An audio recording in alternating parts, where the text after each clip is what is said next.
আসসালামু আলাইকুম সবাই কেমন আছেন? আশা করি অনেক ভালো আছেন। আজকের ব্লগে আমরা আছি 6 জন আর এই ব্লগটি খুবই ইন্টারেস্টিং হতে চলেছে।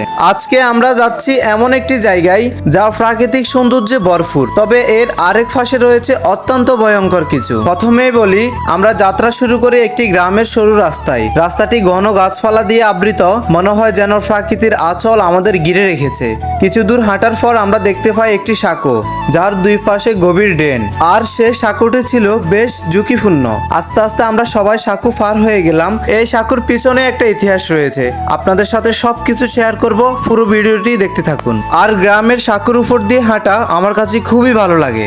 সাঁকো পার হওয়ার পর প্রাকৃতিক সৌন্দর্য আমাদেরকে মুগ্ধ করে দেয়। যারা সত্যিকারের প্রাকৃতিক সৌন্দর্যকে ভালোবাসেন, শুধু তাদের কাছে মনে হবে জায়গাটি কেমন। শহরের মানুষেরা কখনোই এমন সুন্দর পরিবেশ উপভোগ করতে পারেন না, তবে আপনি চাইলে শহর থেকে এসেও এই প্রাকৃতিক দৃশ্যগুলো উপভোগ করতে পারেন, যেটা আমাদের গ্রামে রয়েছে। পুরো জায়গাটি ঘুরে দেখতে দেখতে আমরা জেনে গেলাম জায়গাটির ইতিহাস।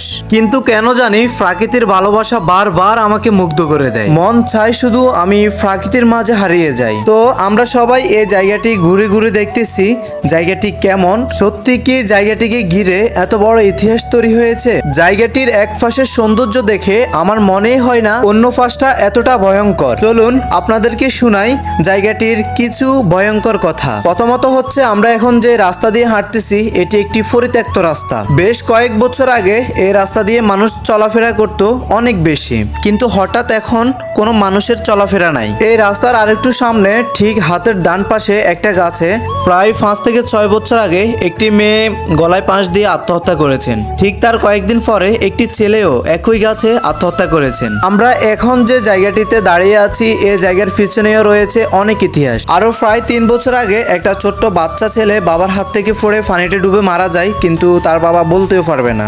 আচ্ছা, আমরা আরেকটু সামনে যাই। এখন বর্তমানে যে জায়গাটিতে রয়েছি, এখানে একটু লক্ষ্য করলে দেখতে পারবেন এখানে একটি ব্রিজ ছিল, তবে এখানে ব্রিজ করার কিছুদিন পরে ভেঙে যায় এবং এখানে সাঁকো করলেও খুবই কম দিন টিকে। এই পুরো জায়গাটাকে ঘিরে রয়েছে অনেক বড় ইতিহাস।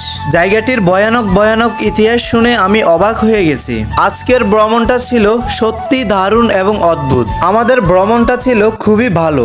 এই জায়গার সৌন্দর্য আর রহস্যময় ইতিহাস একসাথে উপভোগ করার মজাই আলাদা। আজকের ভ্রমণটা ছিল এক কথায় অসাধারণ। প্রকৃতির মুগ্ধতা এবং ভয়ঙ্কর ইতিহাস সব মিলিয়ে এই ভ্রমণটা আমাদের মনে গেঁথে থাকবে অনেক দিন। সর্বশেষে সবাই মিলে বসে চায়ের আড্ডায় শেষ করলাম আজকের ব্লগটি। আপনাদের জন্য নতুন একটি মেসেজ আসতেছে, আমার পেজটিকে ফলো দিয়ে সাথে থাকুন। সবাই ভালো থাকবেন, সুস্থ থাকবেন। আসসালামু আলাইকুম।